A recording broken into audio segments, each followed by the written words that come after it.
नमस्कार दोस्तों, आप देख रहे हैं QLT न्यूज।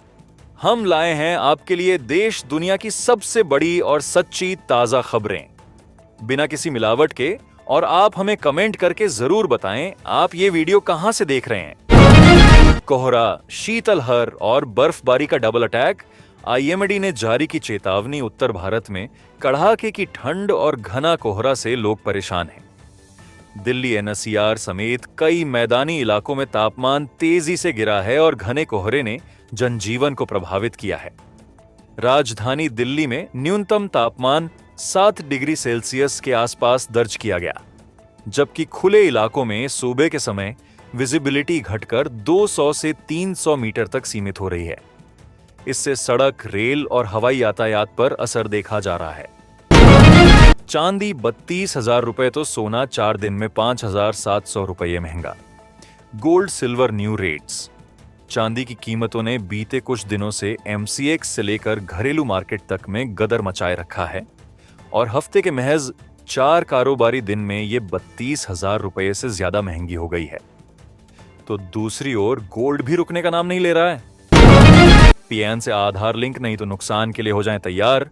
लगेगी पेनल्टी और आएगी ITR में दिक्कत। अभी भी है मौका। पैन कार्ड को आधार से लिंक करने की अंतिम तिथि 31 दिसंबर 2025 है। इनकम टैक्स डिपार्टमेंट ने सभी पैन धारकों को इसे तुरंत लिंक करने को कहा है, अन्यथा पैन निष्क्रिय हो जाएगा।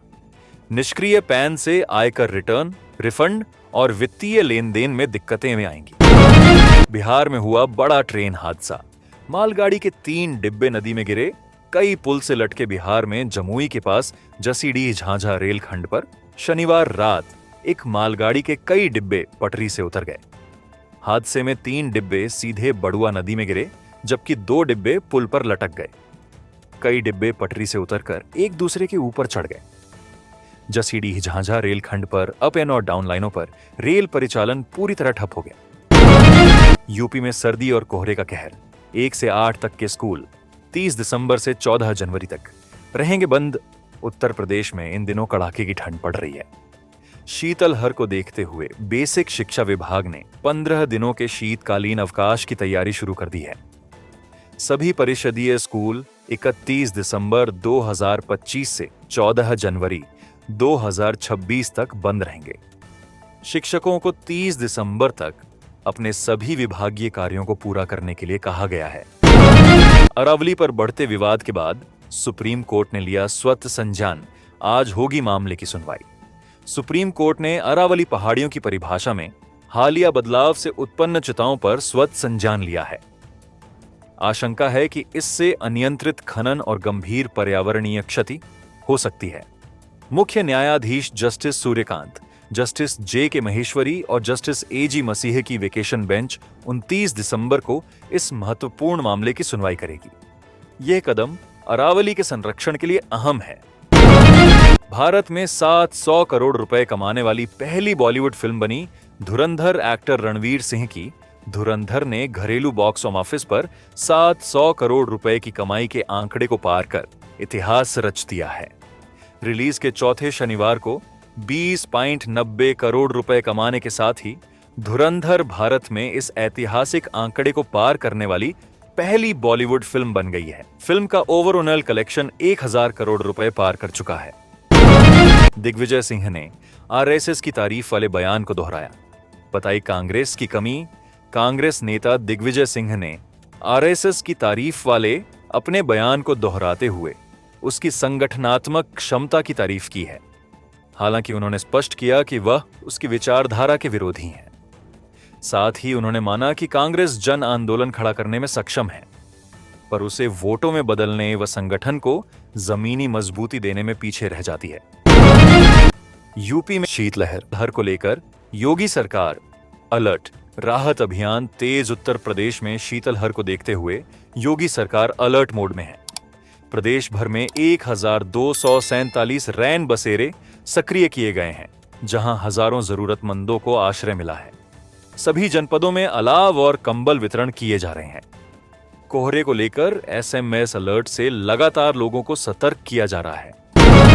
घरेलू एलपीजी गैस सिलेंडर इस्तेमाल करने वाले करोड़ों परिवारों के लिए राहत भरी खबर सामने आई है। महंगाई के इस दौर में रसोई गैस के दाम स्थिर रहना भी आम जनता के लिए किसी राहत से कम नहीं माना जाता। केंद्र सरकार और तेल विपणन कंपनियों की ओर से संकेत दिए गए हैं कि फिलहाल घरेलू एलपीजी सिलेंडर की कीमतों में कोई बढ़ोतरी नहीं की गई है। दिसंबर में किए गए वादों के बाद अब नए साल की शुरुआत में यह खबर आम उपभोक्ताओं के लिए संतोषजनक मानी जा रही है। पीएम किसान योजना भारत में किसानों के लिए एक प्रमुख योजना है, जिसके तहत उन्हें आर्थिक सहायता मिलती है। किसानों को इस योजना की 22वीं किस्त और 1 फरवरी 2026 को पेश होने वाले बजट का इंतजार है। चालू वित्त वर्ष में इस योजना के लिए 63,500 करोड़ रुपए आवंटित किए गए थे। उम्मीद है कि वित्त मंत्री निर्मला सीतारमण आगामी बजट में किसानों के लिए कुछ बड़ी घोषणाएं कर सकती हैं और पीएम किसान योजना का बजट बढ़ सकता है। पीएम ने ऑपरेशन सिंदूर को बताया गर्व का प्रतीक। बोले, सुरक्षा से समझौता नहीं करता आज का भारत। प्रधानमंत्री नरेंद्र मोदी ने रविवार को 2025 के अंतिम मन की बात में कहा, इस साल यह ऑपरेशन सिंदूर हर भारतीय के लिए गर्व का प्रतीक बन गया। उन्होंने कहा, दुनिया ने साफ देखा कि आज का भारत अपनी सुरक्षा से कोई समझौता नहीं करता।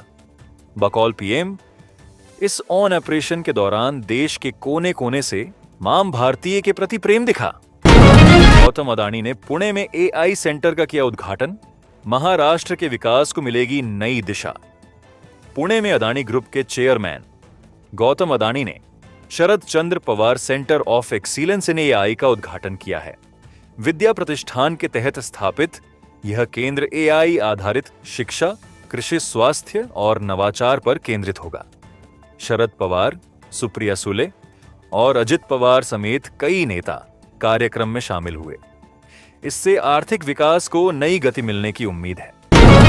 ट्रांसपोर्ट मंत्री हूं, मैंने डंडा लगाया है पेट्रोल डीजल को लेकर, बोले नितिन गडकरी। बताया फ्यूचर प्लान। नागपुर में केंद्रीय मंत्री नितिन गडकरी ने पेट्रोल और डीजल पर निर्भरता कम करने को लेकर सख्त रुख दिखाते हुए कहा कि वैकल्पिक ईंधन को अपनाना अब जरूरी है, वरना यूरो 6 जैसे कड़े इमिशन नॉर्म्स लागू किए जाएंगे। उन्होंने बताया कि ट्रैक्टर कंपनियों ने 100% इथेनॉल और सीएनजी से चलने वाले फ्लेक्स इंजन ट्रैक्टर तैयार कर लिए हैं। सिंधु सिंधु चिल्लाते रह गए शाहबाज मुनीर। भारत ने ले लिया एक और बड़ा फैसला, पाकिस्तान की निकल जाएगी हेकड़ी। जब सिंधु जल संधि लागू थी तब पाकिस्तान को सिंधु, झेलम और चेनाब नदियों पर अधिकार था, जबकि भारत को रावी, ब्यास और सतलुज पर। संधि सस्पेंड होने के बाद भारत सिंधु घाटी में कई परियोजनाओं को आगे बढ़ा रहा है। क्या ट्रंप का टैरिफ ही बनेगा अमेरिका के लिए आफत? जाने कैसे 2026 में लग सकता है करारा झटका। भारत 2026 में ब्रिक्स की अध्यक्षता संभालेगा। ऐसे में अमेरिकी टैरिफ नीति ने भारत, चीन और रूस के संबंधों को और मजबूत किया है। ब्रिक्स देश अमेरिकी डॉलर की बादशाहत को चुनौती दे रहे हैं, खासकर व्यापार और वैश्विक कच्चे तेल उत्पादन में अपनी बढ़ती ताकत से। काल का ध्यान न रखने वाला महाकाल का शिकार बनता है। पुलिस मंथन में सीएम योगी ने सिखाया time management. Uttar Pradesh police के वरिष्ठ अधिकारियों के 2 दिवसीय सम्मेलन पुलिस मंथन 2025 के समापन अवसर पर मुख्यमंत्री योगी आदित्यनाथ ने पुलिसिंग, नवाचार, संवाद और टाइम मैनेजमेंट को लेकर अहम संदेश दिए। सम्मेलन में 2022 से 2025 के बीच बेहतर पुलिसिंग के लिए 16 पुलिस कर्मियों को सम्मानित करने की भी घोषणा की गई। अगर वीडियो पसंद आया हो तो लाइक और शेयर जरूर करें। जुड़े रहिए क्यूएलटी न्यूज, सच आपके साथ। अगले वीडियो में फिर मिलेंगे। जय हिंद।